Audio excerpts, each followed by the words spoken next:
You're watching Monday with the Mayor here on 18 WJTS, and today we are in Ferdinand talking with Town Manager Chris James. So how are you today, Chris James? Doing well for the first Monday in November. Yes, and I'm sure everybody's wondering, how is Old Town Lake going? We're making a lot of great progress. Early in the year, all of the rainy weather really kind of set things back a little bit, and the dry spell, maybe it was a little too much of a dry spell, but when the weather got dry in August, September, it worked out very well for the crews. They were able to get in and get a lot of the trail work done. All of the areas that needed to be blacktopped or asphalted, those have been done, and virtually the rest of the trail has been rocked. They're in the process now of constructing the two bridges on the property.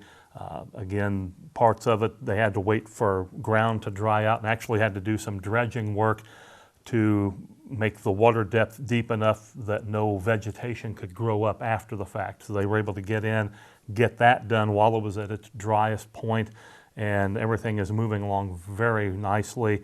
I believe early 2020 is kind of their goal point right now for having it complete and open to the public, but it's made a lot of progress over the last probably 2 months' time getting things to this stage on the brink of completion. And I understand there's a special meeting coming up for funding for the project? It's funding that was already there. Is this Wednesday afternoon. Because the project was moving a little bit ahead of schedule, which is a good thing, some of the monies that we had already allocated for 2020, we're just taking the action to bring those forward here in 2019 so that we can continue to pay down particular pay claims for the contractor and continue to meet the stipulations that we need through the project. Part of the funding is a federal grant, part of it is a local match, and to keep the books operating smoothly, they do the pay claims, I think, on a quarterly basis.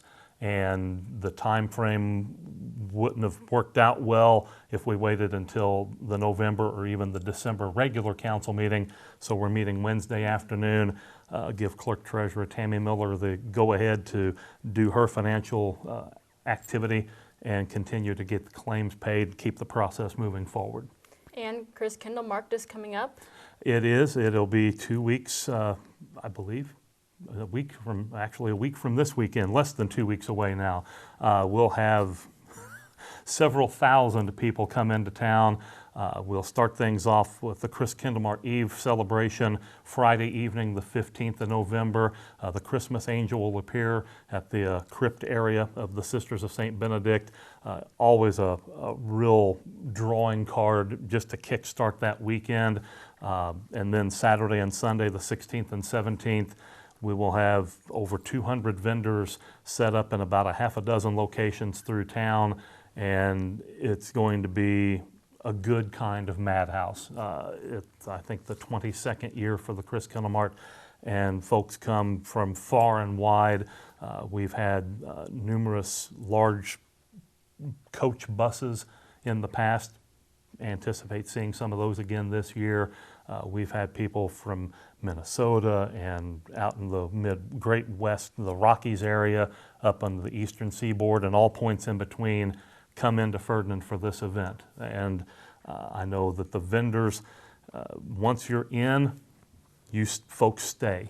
They have it's like Green Bay Packer season football tickets. There's a waiting list for people who want to get in as a vendor at any of the particular locations. There's a list that you go on to wait your turn, and then once you're in, folks don't let go of it very easily. But for anything Chris Kendall Mart related, they have their own dedicated website. It's www.ferdinandchriskendallmart.com.